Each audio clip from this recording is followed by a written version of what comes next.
ഒരുപാട് അഭിമാനത്തോടെയും സന്തോഷത്തോടെയും കൂടെയാണ് ഞാൻ ഇന്ന് ഈ വേദിയിൽ നിൽക്കുന്നത്. അതിൻ്റെ കാരണം എന്താണെന്ന് പറഞ്ഞാൽ, ഞങ്ങളുടെ പ്രിയപ്പെട്ട PT തോമസ്, PT എന്ന് ഞങ്ങൾ വിളിക്കുന്ന, സ്നേഹത്തോടെ തൊടുപുഴക്കാർ വിളിക്കുന്ന PT തോമസിന്റെ പേരിലുള്ള ഒരു എക്സലൻസ് അവാർഡിന്റെ ഭാഗമായിട്ട് അതിനർഹരായ കുട്ടികൾക്ക് ആ അവാർഡ് കൊടുക്കാൻ എന്നെ വിളിക്കുക എന്ന് പറയുമ്പോൾ എൻ്റെ പേഴ്സണൽ ലൈഫിൽ വലിയൊരു അച്ചീവ്മെന്റ് തന്നെയാണ്. ഞാൻ 10ാം ക്ലാസ്സിൽ പഠിക്കുന്ന സമയത്ത് ഞാൻ ബോർഡിംഗ് സ്കൂളിൽ നിന്നാണ് പഠിച്ചത്. അപ്പോൾ എല്ലാ ബോർഡിങ്ങിലും എല്ലാ ഹോസ്റ്റലിലും സംഭവിക്കുന്നത് പോലെ എനിക്ക് അവിടെ നിന്ന് ഒരു ദിവസം ഒരു പനി കിട്ടി. പനിയല്ല, ഒരു ക്ഷീണം. അത് 2 ദിവസം കഴിഞ്ഞപ്പോൾ മഞ്ഞപ്പിത്തമാണെന്ന് ഡോക്ടേഴ്സ് പറഞ്ഞു. അങ്ങനെ ഞാൻ ഹോസ്പിറ്റലിൽ അഡ്മിറ്റായി.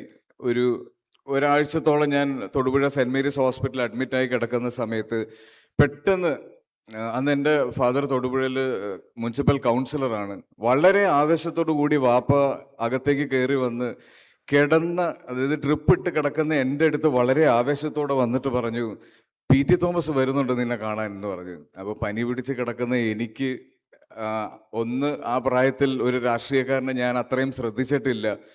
വാപ്പാടെ ഒരു എക്സൈറ്റ്മെന്റ് കണ്ടപ്പോൾ ഞാൻ ഇത് ആരാണെന്നുള്ളത് ആ ക്ഷീണത്തിന്റെ ഇടയിൽ കൂടെ ഈ PT എന്നുള്ള പേര് ഓർക്കുകയും അദ്ദേഹം കയറി വന്ന് എൻ്റെ ബെഡിൻ്റെ അടുത്തിരുന്ന് കുറേ നേരം സംസാരിക്കുകയും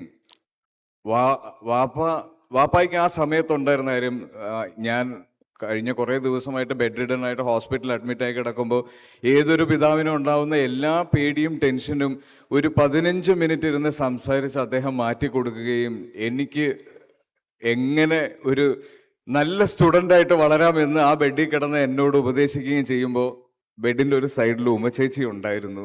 അന്നാണ് ഞാൻ ഉമ്മച്ചേച്ചി ആദ്യമായിട്ട് കാണുന്നത്.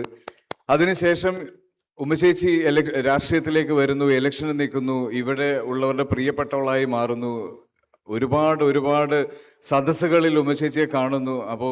പക്ഷെ അദ്ദേഹത്തിൻ്റെ ഒപ്പം ഒരു സ്റ്റേജ് ഷെയർ ചെയ്യാൻ ഇതുവരെ പറ്റിയില്ലായിരുന്നു എനിക്ക്. അപ്പം ഞാൻ പറഞ്ഞു വന്നത് വേറൊന്നുമല്ല, ഈ 10ാം ക്ലാസ്സിൽ എനിക്ക് മഞ്ഞപ്പിത്തമായിരുന്നതുകൊണ്ട് എനിക്ക് അന്നൊരു എക്സലൻസ് അവാർഡ് മിസ്സായി. ഞാൻ ജസ്റ്റ് പാസ്സായിരുന്നു. അത് കഴിഞ്ഞ് +2ലേക്ക് വന്നപ്പോൾ എന്തായാലും 10ാം ക്ലാസ് അങ്ങനെയായി. അപ്പോൾ സയൻസ് എടുക്കാൻ പറ്റില്ല, പ്രത്യേകിച്ച് കമ്പ്യൂട്ടർ സയൻസ് അല്ലെങ്കിൽ മാത്സ് എടുക്കാൻ പറ്റില്ലെങ്കിൽ ഡോക്ടറോ എഞ്ചിനീയറോ ആവാൻ പറ്റൂല. അപ്പോൾ ഇനി മുന്നോട്ടുള്ള കാര്യത്തിൽ വലിയ എക്സൈറ്റ്മെന്റ് ഒന്നും ഇല്ല എന്ന് തിരിച്ചറിഞ്ഞതുകൊണ്ട് +2ലും വലിയ മാർക്കൊന്നും ഉണ്ടായില്ല. പിന്നെ ഡിഗ്രി അറിയാലോ, അതെങ്ങനെയെങ്കിലും തീർക്കണം എന്നുള്ള രീതിയിലായിരുന്നു ഞാൻ BBA എടുത്തത്. പക്ഷെ ഇന്ന് ഞാൻ ആഗ്രഹിക്കുന്നത് എൻ്റെ പ്രൊഫഷനായ സിനിമയിൽ നിന്ന് ഒരു എക്സലൻസ് അവാർഡ് ഒപ്പിക്കണം, അല്ലെങ്കിൽ ഒരു എക്സലൻസ് അവാർഡ് കിട്ടണം എന്നുള്ളതാണ് എൻ്റെ ഏറ്റവും വലിയ ആഗ്രഹം. ആ അവാർഡ് വാങ്ങിക്കേണ്ടത് ഇന്ന് ഈ അവാർഡിന് അർഹരായി ഈ വേദിയിൽ എവിടെയോ ഇരിക്കുന്ന ഏതെങ്കിലും ഒരു കുട്ടിയുടെ കയ്യിൽ നിന്നായിരിക്കണം എന്നുള്ള അതിയായ ആഗ്രഹം കൂടി എനിക്കുണ്ട്. നിങ്ങളുടെ എല്ലാവരുടെയും മുന്നിലുള്ള ഓപ്പർച്യൂണിറ്റീസ് എന്താണെന്നുള്ളത് പ്രിയപ്പെട്ട രമേശ് ചെന്നിത്തല സാർ പറഞ്ഞിരുന്നു.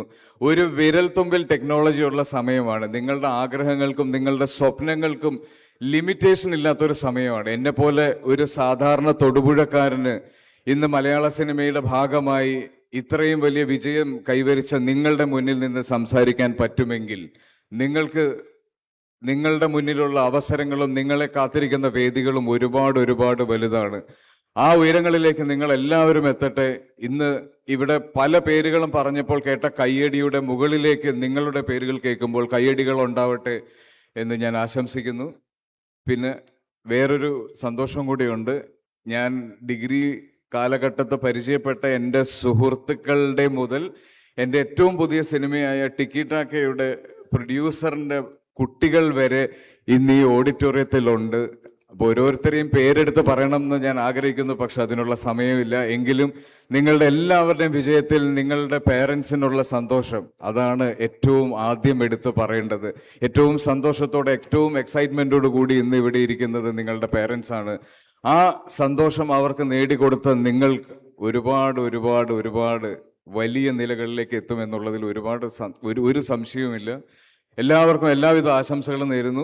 ഞാൻ പറഞ്ഞു, ഞാനൊരു വലിയ പ്രാസംഗികനല്ല, എങ്കിലും ഇന്നൊരു ഞായറാഴ്ചയാണെന്നും ഇന്ന് ഉച്ചയ്ക്ക് ശേഷം നിങ്ങൾക്ക് എല്ലാവർക്കും ഒരുപാട് പ്ലാനുകൾ ഉണ്ടെന്നും എനിക്കറിയാം. അപ്പോൾ ഒത്തിരി സംസാരിക്കാൻ ആഗ്രഹിക്കുന്നില്ല.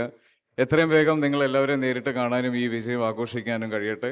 Thank you so much and wishing all the very best.